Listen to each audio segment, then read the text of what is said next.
اهلا بيكم في ورشه جديده، وهنحكي النهارده عن الضفادع. تعرفوا الضفادع؟ بتعيش فين الضفادع؟ بتعيش في البحر. بتعيش في الميه؟ ايوه، بتبقى قاعده كده.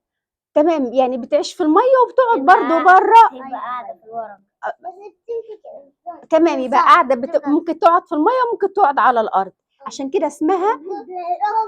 اسمها بر مائيه.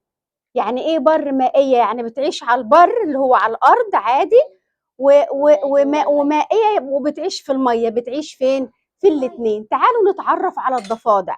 احنا مهم يا ولاد، مهم ان احنا نتعرف على الحاجات اللي موجوده في الكون حوالينا. حيوانات، اشجار، لازم يكون عندنا معرفه بالحاجات اللي موجوده حوالينا، ما نعديش كده كل حاجه وخلاص. تمام؟ بالظبط. الضفدع ده حيوان بر مائي زي ما قلنا. الجلد بتاعه من بره ناعم ولزج. يعني ايه لزج؟ تمسكه تحسوا كده. برافو يا ابراهيم، برافو يا ابراهيم. يعني كده كأن الجلد بيلزق.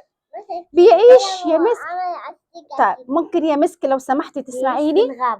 شيلي الحاجات اللي قدامك دي. بيعيش معظم الوقت على الارض، قرب البرك وقرب القنوات المائيه وقرب الحاجات اللي فيها ميه، يعني قريب من الترعه، قريب من البركه. تمام. فاول ما تتخض او حد يعدي جنبها تقفز هاربه الى الماء بسرعه. يعني لو انت جيت مشيت جنبها على الارض تروح نطه فين؟ نط في الميه، تعوم وتختفي. يبقى هي بتقدر تعيش على الارض وبتقدر تعيش في الميه. بيساعد الضفدعة على القفز والسباحة بسهولة إن عندها رجلين خلفية قوية جدا. الخلفية دي بتسرحها. بالظبط، بتخليها تجري بسرعة جدا وتقفز بسرعة جدا. يبقى هي ايه اللي بيساعدها انها تقفز بسرعة وتجري بسرعة؟ رجليها الخلفية. رجليها الخلفية عشان في رجلين من قدام، عندها رجلين أمامية. فالرجلين الخلفية هي اللي بتخليها تجري بسرعة وتنط فين؟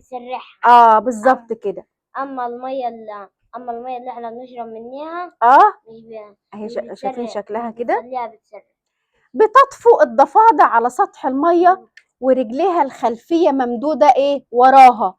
لما تيجي تطفو على سطح المية بالظبط زي ما انتم شايفينها هنا، بتطفو ورجليها الخلفية وراها. بتفضل عينيها مفتوحين.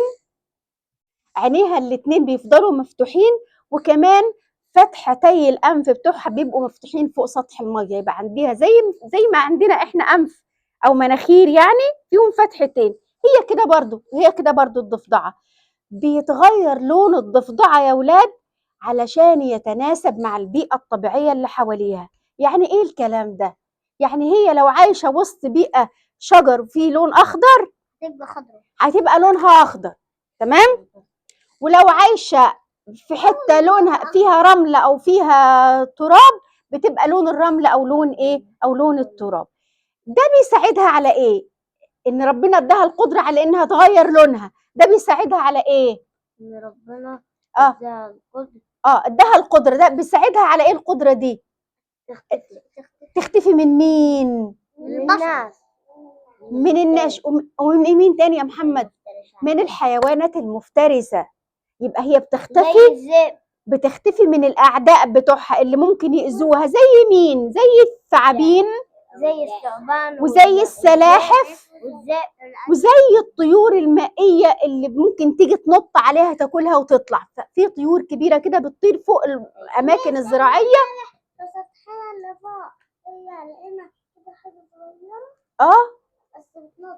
في طيور مائية بتطير ممكن تيجي تنقض على الضفادع وتاكلها. وزي ما قال إبراهيم وزي ما قال إبراهيم هي كمان بتختفي أو تختبئ من والتمساح برضو. هي بتختبئ من مين؟ كمان بتختبئ من الإنسان، لأن الإنسان موجود في البيئة الزراعية اللي هي موجودة فيها. ممكن حد يمشي يخبطها، يضربها، يضايقها، فهي عندها القدرة على الاختباء والقفز بسرعة فين؟ في المية. صح كده؟